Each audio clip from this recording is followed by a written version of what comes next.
So I'm Rituja. I am 23 years old, and I come from India, and I moved to the UK 5.5 years ago. I came here when I was 18, and I was studying journalism. I got a full scholarship from the University of Westminster. And then I got my dream job. My dream job was to work with the BBC when I was young. I was an intern on a BBC One Panorama, if you know the show. It was great. I was doing that and I was starting to be a bit frustrated by how much the BBC tech and online teams were controlling our decisions as editorial. I started noticing in my course, lots of our modules were build a website, right? Or code a website, or come up with a business idea that is media tech. So I was starting to think, hold on, like there is something missing here. I can't achieve all these dreams that I have with only journalism skills. Yeah, and that's when I started I would say exploring technology by doing internships for like tech startups or companies that were tech based, but I was doing like marketing or editorial or something like that. And I got my first job. I started off as an IT consultant. We started off and I decided to work in project management. The industry talks about technology as coding. So if you want to work in tech, you have to know code. And that's just not true. That's not the reality of it, right? It's very different. So imagine it like this. In technology, if they have to build something, let's say, a new iPhone, right? Obviously, you need coders to design the software of that iPhone. But at the same time, you need people who can, design the look of it. So product designers, right? You need people who understand app design. So these are people who don't have to code, but they need to understand design. And at the same time, you need people who can talk to the business and can talk to coders in technology and, translate. So you have business analysts. And then you have project managers whose responsibility it is to get this phone from a line of code to actually a product that sells around the world, right? So there are different roles in technology, and without any of these roles, technology would not be what it is. Roles that often don't get advertised as technology, and I encourage graduates to understand that they can also work in technology without a computer science degree. And there's a lot of work that's happening in the industry right now around getting more young girls into STEM subjects, and it's very necessary. There is definitely that patriarchal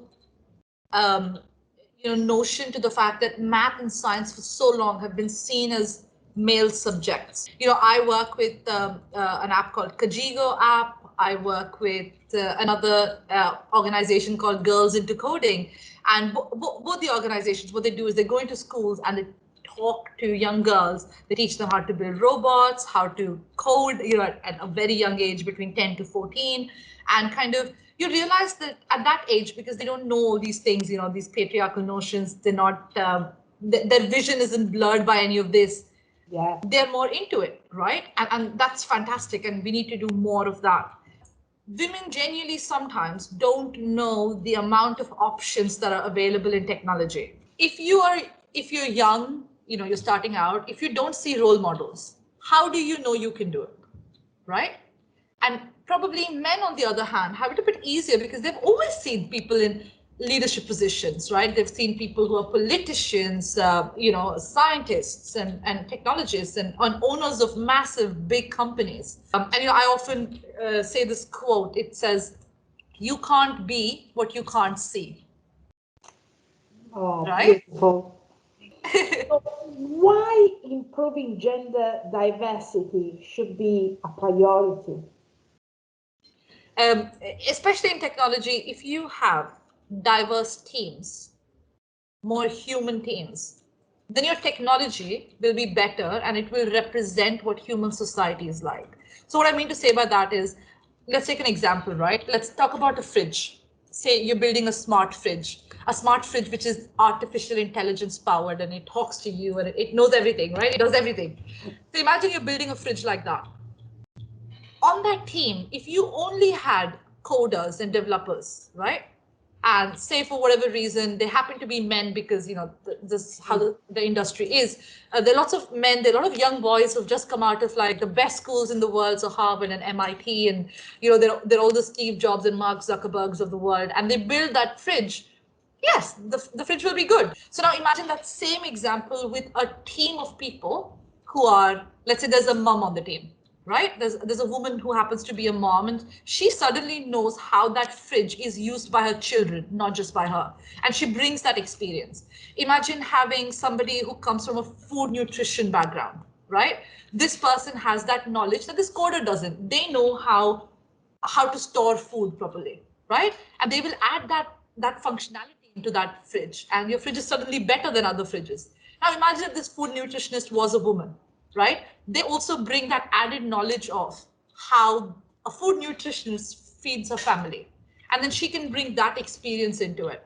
Let's add more to it. Let's add another person who is a designer, right? They design a fridge in such a way that everything is accessible, right, regardless of what height you are, right? But these people, having these people on the team really changes the experience of that fridge, right?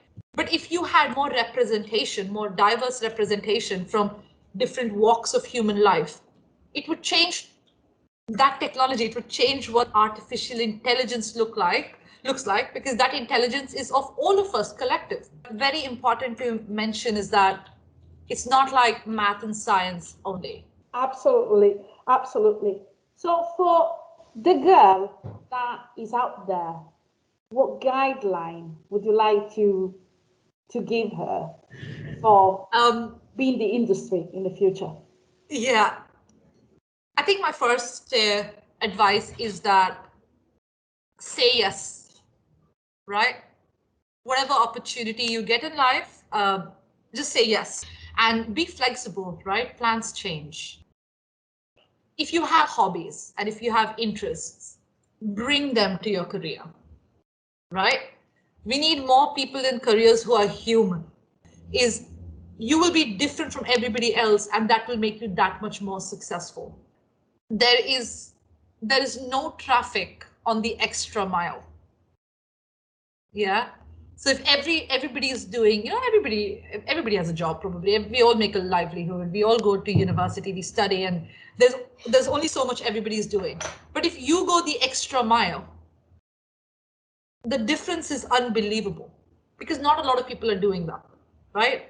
So it'll be, I don't mean to say it'll be easier, but it will feel better. It will probably give you more chances of success. So yeah, there is not a lot of traffic on that extra mile.